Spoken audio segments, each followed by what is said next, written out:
Años después de aquella histórica parada. Normalmente el desfile se celebra el día 9 de mayo, pero esta vez fue pospuesto debido a las condiciones de la pandemia.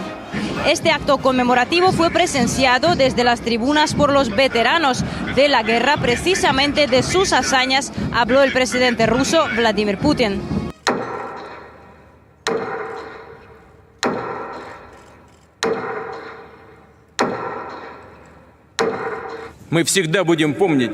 Siempre recordaremos que fue el pueblo soviético el que aplastó el nazismo. Millones de personas de diferentes etnias de todas las repúblicas de la Unión Soviética, en el frente y en la retaguardia, en las unidades partisanas y en la resistencia, lucharon y trabajaron conforme a las leyes de la valentía y de la unidad.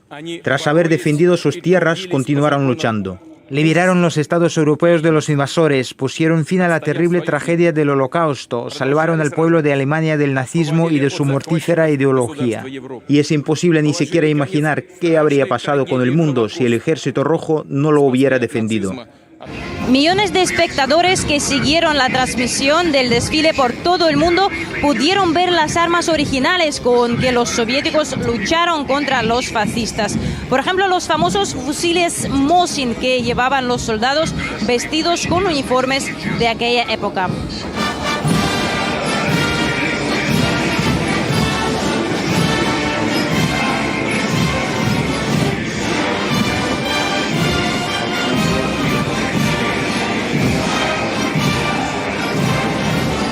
Y después de la parte histórica, por la Plaza Roja desfilaron los destacamentos de las Fuerzas Armadas de varios países, ante todo de las antiguas repúblicas soviéticas. A la celebración también se unieron los militares de China, India, Serbia y de Mongolia.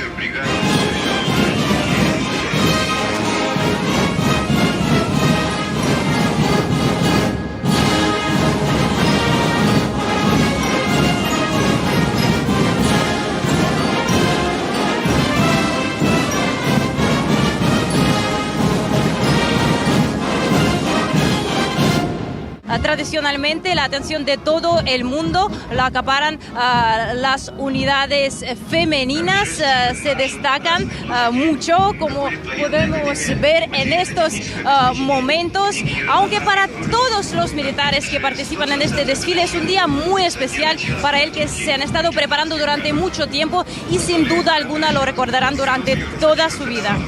En lo que se refiere a los equipos de combate, este día aquí se pudo ver lo mejor que tiene la industria militar rusa, contando con las novedades que antes no se enseñaban al público. Por ejemplo, los tanques T-90M y T-80 por primera vez pisaron los adoquines de la Plaza Roja de Moscú.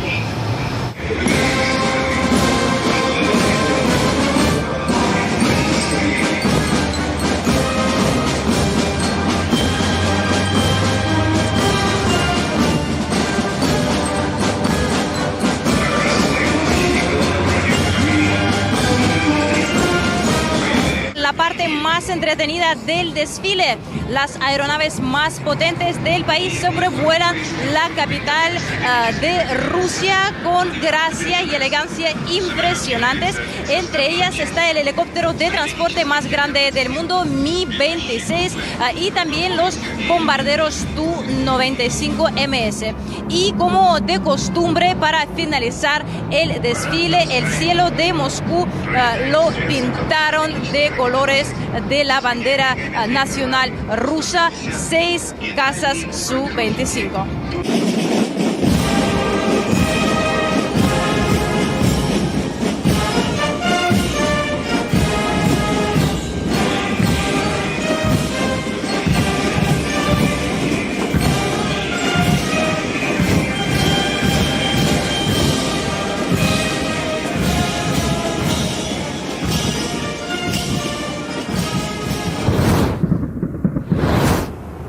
Y muchos son los detalles que han trascendido aquel desfile militar de 1945, sobre todo que participaron más de 30.000 personas, soldados y efectivos de todos los frentes del Ejército Rojo que desfilaron aquí en la Plaza Roja bajo la atenta mirada del mariscal Georgi Zhukov y de otros altos cargos también de la Unión Soviética, o que la lluvia torrencial de aquella mañana impidió que la defensa aérea participara en la demostración. Pero hay una larga lista de detalles que vale la pena destacar. Vamos ya con el reporte de Nicolás Sánchez O'Donovan.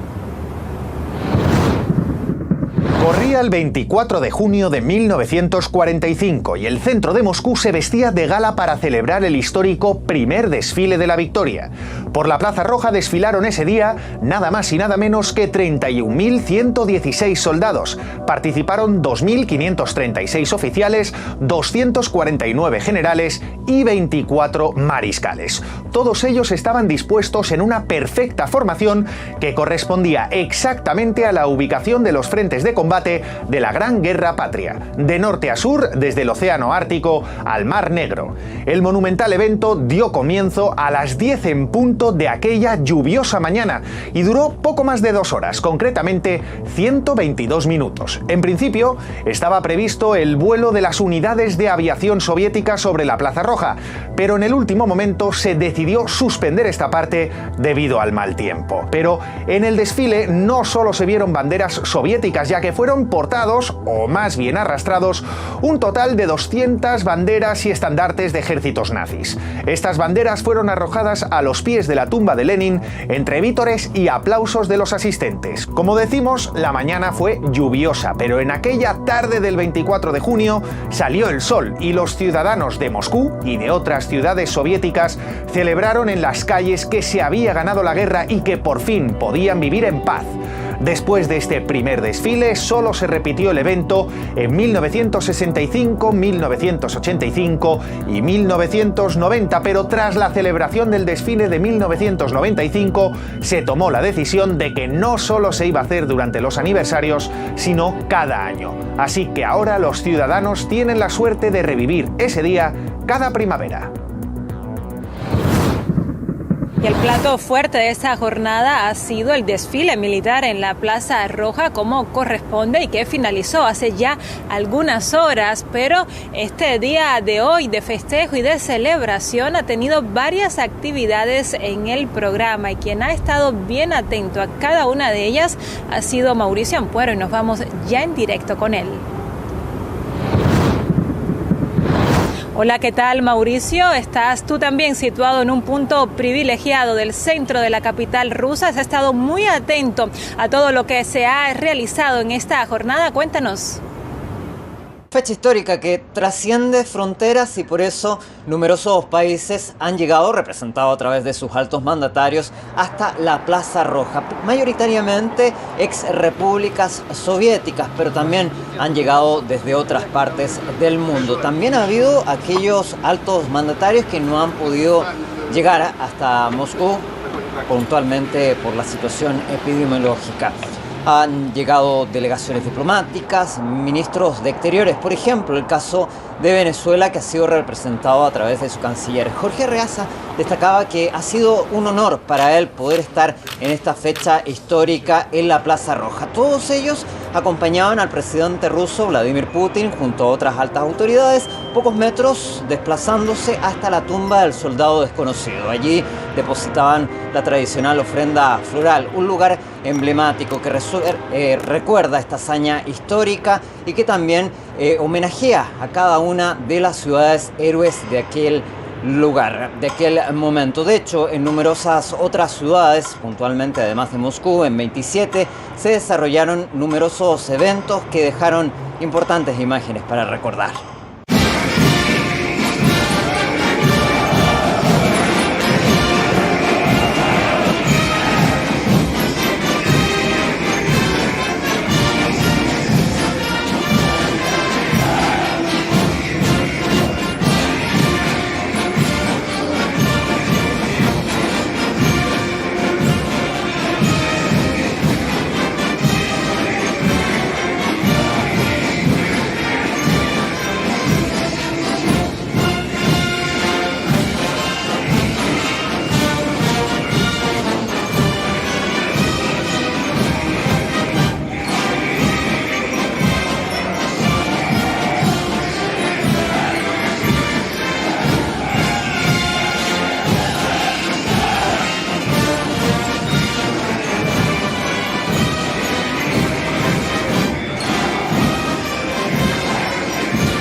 Y no solo en esas ciudades rusas, sino también a través de Internet. Y es que ante la imposibilidad por la pandemia de participar en el desfile militar del 9 de mayo, el Regimiento Inmortal decidió una inteligente alternativa, y es de realizar el desfile a través de Internet, lo que dio la oportunidad de millones de personas de también ser protagonistas de este evento histórico. Una oportunidad que sin duda tampoco se han perdido durante esta jornada los ciudadanos rusos que han participado de este desfile militar en honor a los veteranos de guerra.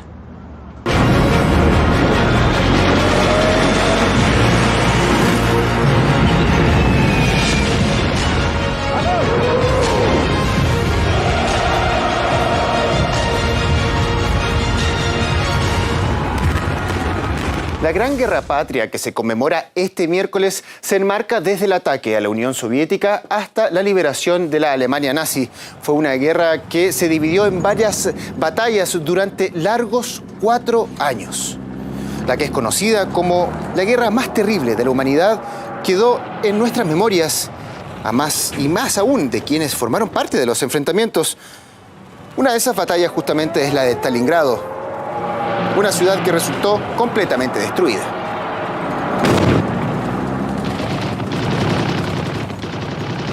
Además del ataque en la ciudad de Stalingrado, también podemos recordar la batalla de Budapest, donde el Ejército Rojo consiguió la liberación de la capital húngara, que hasta ese momento estaba en manos del nazismo.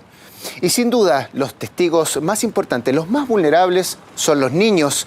Niños que hoy en día ya son adultos, y nuestro corresponsal Francisco Guaita conversó con ellos, recopiló sus memorias y nos las resume en el siguiente informe.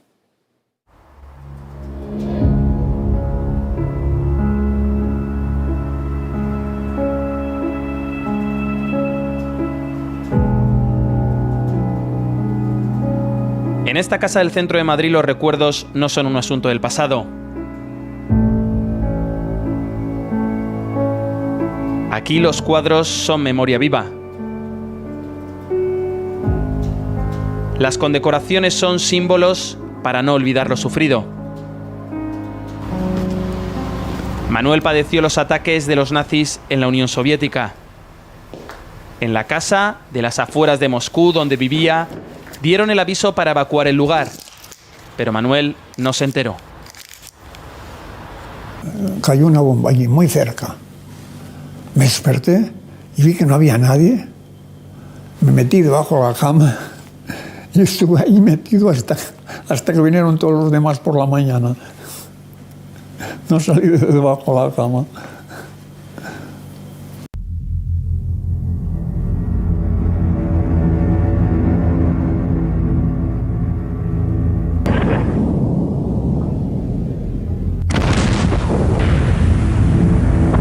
Con 8 años y en medio de la Guerra Civil Española, Manuel huyó con su hermano a la Unión Soviética. La infancia de miles de menores como Manuel estuvo marcada por la angustia del avance de las tropas nazis cerca de Moscú. Hoy, aún con 91 años, da las gracias a todos los militares del Ejército Rojo. Había soldados que se tiraban debajo de los tanques con minas para que explotase el tanque, claro que explotaba él también. Fue algo increíble y yo no sé, no hay palabras para me salen las lágrimas y todo.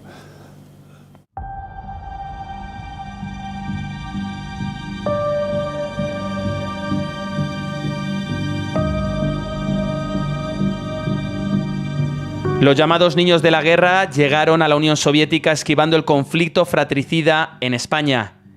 Ese fue el deseo de las familias del bando republicano. Al llegar a territorio soviético fueron agasajados. Sin embargo, a los pocos años todo cambió con el ataque de las tropas de Hitler. En medio de ese caos, pues todas estas casas de niños, todos los niños tienen rápidamente que ir, cogiendo todas sus cosas como pueden, buscando transportes, buscando trenes, unos problemas de alimentos muy importantes. Han pasado décadas del final de la Gran Guerra Patria, pero Carlos recuerda con exactitud la hambruna. Durante varios años su rutina fue convivir con la ausencia de comida.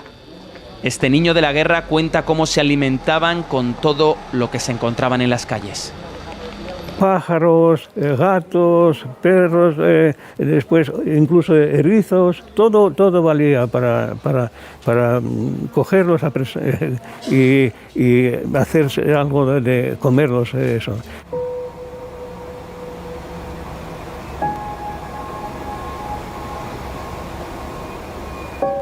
Miles de familias republicanas sacaron a sus hijos de España para protegerles de la guerra civil, del horror del conflicto. Cuando los menores huían de la violencia en España, nunca imaginaron que solo años después sufrirían otro conflicto, en este caso mundial. 75 años más tarde hay niños de la guerra que pueden seguir contando de primera mano los horrores que vivieron gracias a la victoria del Ejército Rojo. Francisco Guaita, RT, Madrid. La naturaleza también fue escenario de sangrientos enfrentamientos. El territorio se dividía entre la ex Unión Soviética y la Alemania nazi. Ahí los árboles y los verdes flores y el pasto fue realmente reemplazado por tanques y trincheras.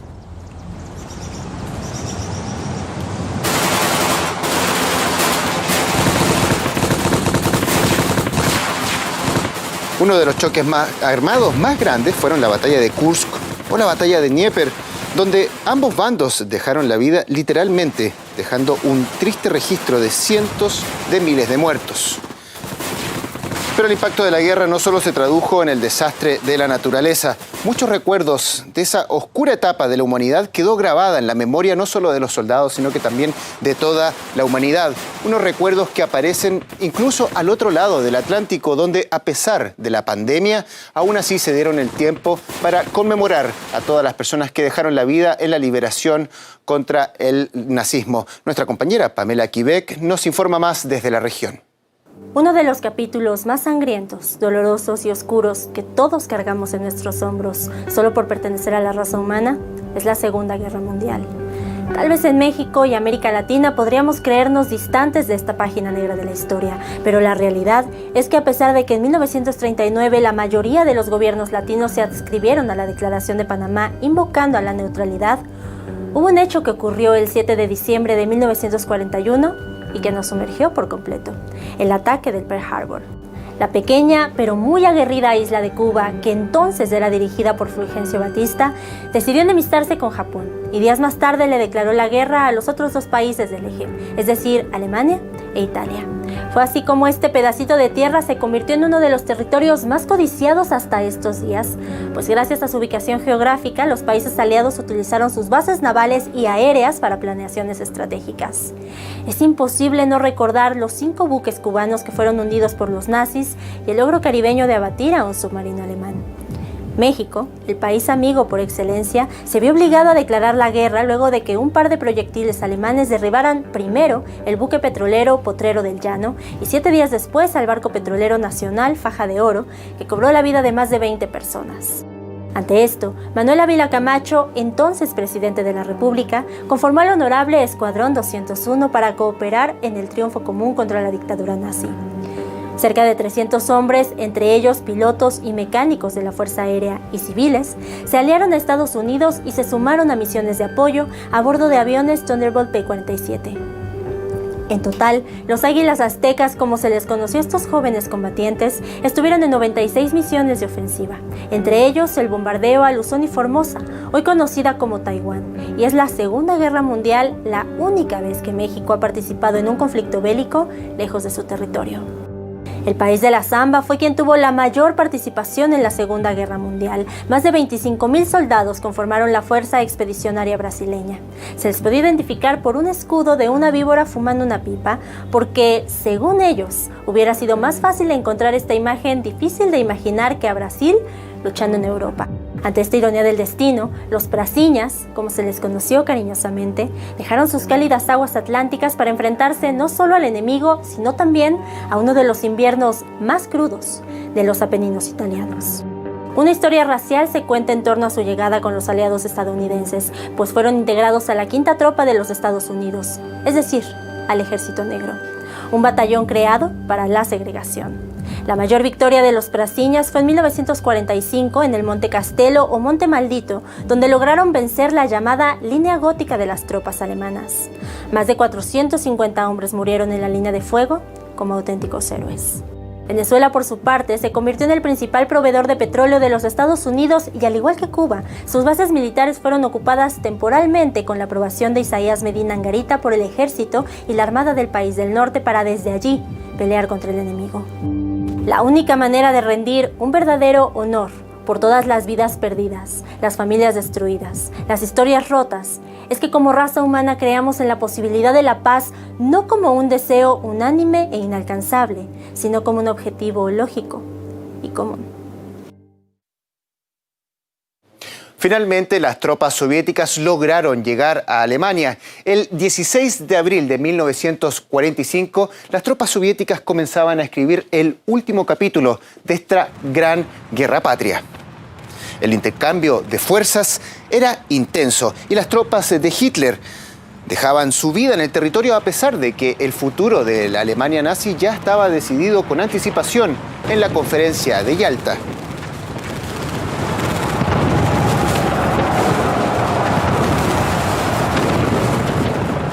El avance del Ejército Rojo no solo llenaba de esperanzas a sus soldados, sino que también a todo el pueblo soviético, que recibía las noticias oficiales con un importante mensaje: el fin de los enfrentamientos estaba por llegar.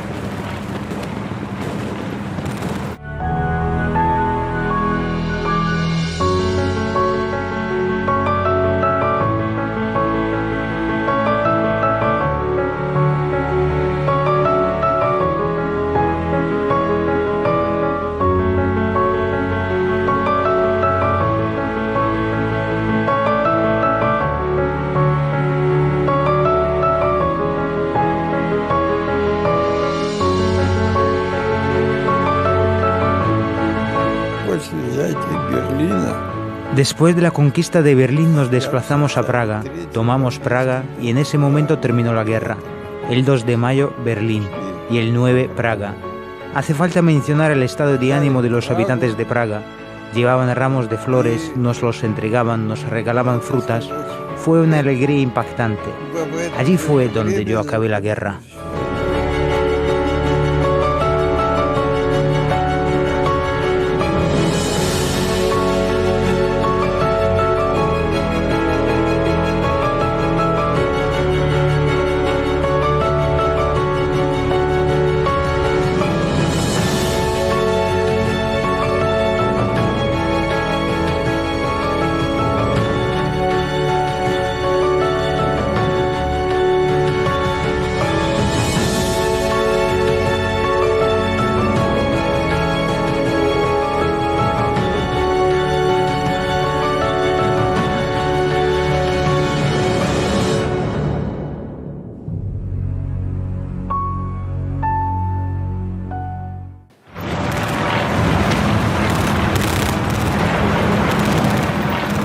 Sin duda, esta bandera roja que flamea sobre el techo del Reichstag en Berlín es icónica.